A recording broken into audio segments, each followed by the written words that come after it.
So ngayon, ang daming mga nagsisilabas ang iba't ibang project na sumusunod sa galaw ng Core at Pi Network. So ito yung nakita ko na medyo maayos. Ito yung ICE Network. So ito yung website nila. Nasa testing phase pa lang sila. Pero sabi dito sa my Twitter, makita nyo dito. So tandaan natin itong date na to, mag-start yung kanilang mining tinatawag. Pero ang nakikita ko dito mga Lodi, okay, is tinutularan nila yung technique or yung process ng Pi Network. Ang una nilang ginawa is nagbe-build muna sila ng kanilang community. Ngayon, may clear na roadmap na pwede nating basahin dito sa kanila. I-check natin Ito. Itong FAQ nila. So, basahin natin dito. What is ICE Network? Sabi niya, ICE is a new digital currency that you can mine or earn from any mobile device. So, same thing. Okay, yung ginagawa natin sa Pi Network, sa core down nung una. Users can join ICE Network via invitation. So, through invitation lang. Ito yung paraan para makabuild sila ng community, mga Lodi. Kaya importante itong invitation. Hindi ka makapasok or makakreate na account mo kung wala kang ilalagay na code or invitation. Napaka-importante ito para mag-spread yung word about dito sa ICE Network. Ganyan ang mag-build. Nakikita nila kung gaano ka-importante ang community ngayon. Nakikita nila sa Pi Network kung gaano ka-solid yung Pi Network. Kasi, tignan mo dito, mga project to pero ikino-compare nila ano daw yung pagkakaiba ng Pi Network dito sa ICE. Same thing dun sa mga ibang project. Katulad nito, what are the major differences between ICE, Pi, and B? Sabi niya. So, alam nila kasi na yung Pi Network ngayon is successful na siya. Nakapag-build siya ng community. Ngayon, anong binibuild mga applications at tinatapos itong migration bago mag-mainnet. Okay? So, syempre, may na-learn silang lesson kung anong nangyari sa Pi Network. Ngayon, may struggle pa rin sa Pi Network pero siguro yun yung kanilang iaayos in the future. Okay? O, hindi kayo pwedeng mag-mine ng multiple device dito kasi nga kailangan pa rin mag-KYC kayo para patas lang yung laban ng mga sumali dito. Okay? Who can join? Anyone from anywhere in the world with an Android or iOS pwedeng mag-join. Okay. If you don't have yet a valid national ID, you can still mine, earn ICE, and claim the coins when your ID is issued. Tapos antayin mo na lang na magka-ID ka o yung mga anak mo bago nyo i-claim kasi yun ang sabi dito. Ano yung gamit ng ICE? So dito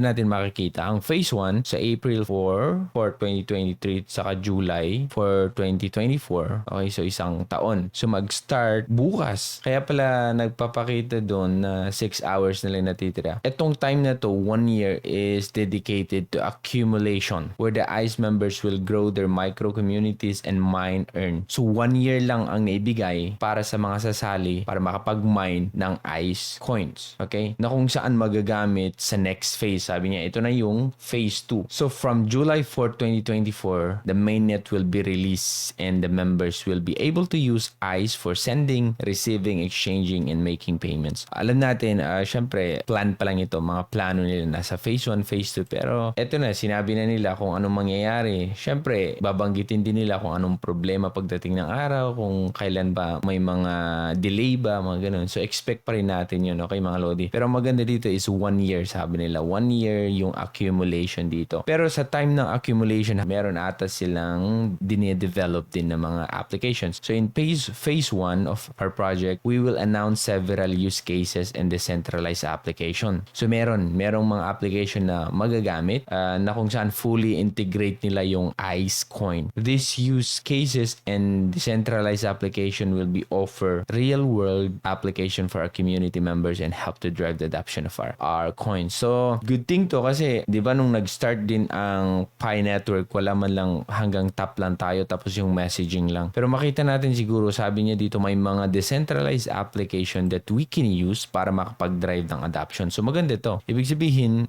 mas in-elevate nila kumbaga yung game dito, okay, para makapag-invite. So, tandaan natin mga Lodi, 1 year lang yung accumulation ito. 5th, 2024, maire-release na yung mainnet mga Lodi. At sabi lang dito pwede nyo nang gamitin for sending, receiving, exchanging, or making payments. So, support natin yung mga ganitong project pero wag nating taasan masyadong yung expectation natin. Ayun, more use cases are in development right now and I will be announced during phase 1. So, maraming mga development ngayong phase 1 pa lang, kay start pa lang, marami na silang development. Is ICE scam? Our team's work can be seen on GitHub in very transparent approach. So, ma-check nyo yung kanilang project dito sa GitHub. Okay, so, meron silang team of 20 senior engineers, sociologists, and economists that have been working on for over a year. Masasabi mo din naman na maayos itong company nila kasi, meron pa silang blue check mark. Ibig sabihin, nagbabayad talaga sila dyan dito sa Twitter. Okay, tapos pag i-check mo itong website nila, super clean. Pati dun sa application mismo, napaka-clean mga Lodi.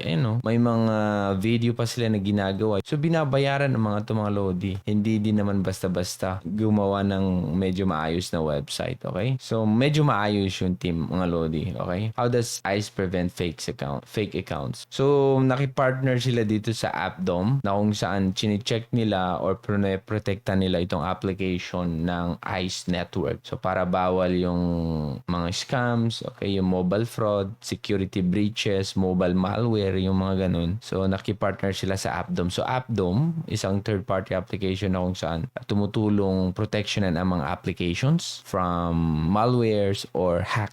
So, kasama sila doon. Once registered an account on ICE, you will receive your own referral code and you will be able to start inviting. So, importante sa kanila yung invitation. Pag-invite ng mga sasali dito sa network. Kasi yun nga yung una nilang plano to build a micro-community. Bawat isa sana meron siyang micro-community. Ulit-ulitin ko to kahit gaano kaganda ng project, pag walang sumusuporta o walang community, walang gagamit, useless siya. 5 hours lang natitira, mag-start na yung mining. At kung hindi mo pa na-download mga Lodi, itong application, i-download mo na at yung code ko gamitin mo kung gusto mo mga Lodi, okay? So 1 year lang ang ibinigay sa atin dito para mag-accumulate. Pag tapos ng 1 year, pwede nang ma-exchange into any stablecoin. Yun ang sabi yun yung launch, may launch na itong ICE coin sa mga exchanges at pwede natin gamitin sa mga iba't ibang decentralized application. At kung hindi ka pa nakapag-check, hindi ka pa nakapag-create ng account mo dito mga Lodi, yung link nasa baba at yung invitation code, gamitin mo kung gusto mo mga Lodi. Ako si Trogi and thank you so much for watching.